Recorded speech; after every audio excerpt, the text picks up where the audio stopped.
fight. Dude, I watched that fight. I watched that finish like 10 times, trying to figure out what happened or whether he was out or whether he wasn't out. I was pretty convinced that at one point in time he went out, and then Kamaru Usman changed my mind. Kamaru Usman showed we watched the videotape together. He's like, no, he's giving a thumbs up. And I'm like, shit. Yeah, okay, so I'm still, because the angles I've seen haven't been the best. I'm trying to see this thumbs up. Was the thumb going up, or was the thumb in a thumbs up position going this way? Right, like as the arm drops, was the thumb in a thumbs up position. So when I give somebody a thumbs up, like I'm going to say somebody, good job. You want this. Good job, buddy. Right, good job. Thumbs up. That's what you want. That's what I want to do, you know. Right. So I mean, I don't know, nobody's going to know whether he was conscious or unconscious. What I saw everything that would indicate I'm seeing an unconscious fighter. I see an arm go limp for no reason whatsoever. And so that's what I have to work with.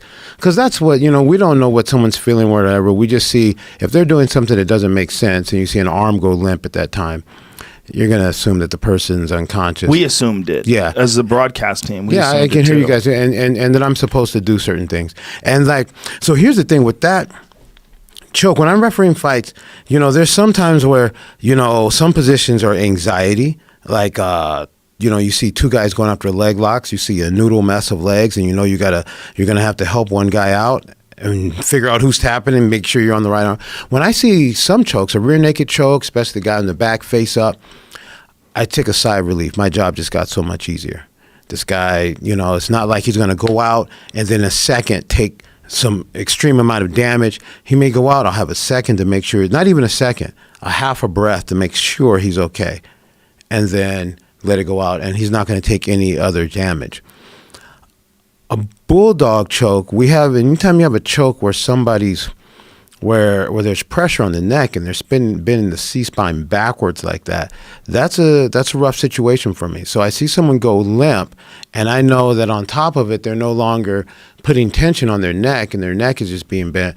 I can't see that I should do something different than that, because that's the I like to talk to people about this. I like to talk to people who have opinions about fights, especially people who are interested and who they know what they're talking about. Because if I always have a situation, if I always have a mindset that I'm always doing the right thing, I can't get better. So I'm going to have to look at something and say, is there a teachable moment there? Is there a way I can learn from this? And is there a way I could do something different? And no, I don't. I think with that same situation, with an arm going limp, with that type of a choke on someone, I don't know of a defense that requires the arm. You know what I mean? I would think the arm should be doing something else. At this time, I don't see that I should do something different. I'm always interested and always looking and I love these type of conversations. But right now, I can't think of, and to tell you something, it was an amazing fight. It was. Yeah, it was.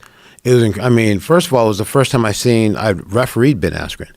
I don't think I'd refereed him before. And, when you're, and his pressure is something special. It's not the normal. And the way Robbie dealt with it, and Robbie had him in trouble.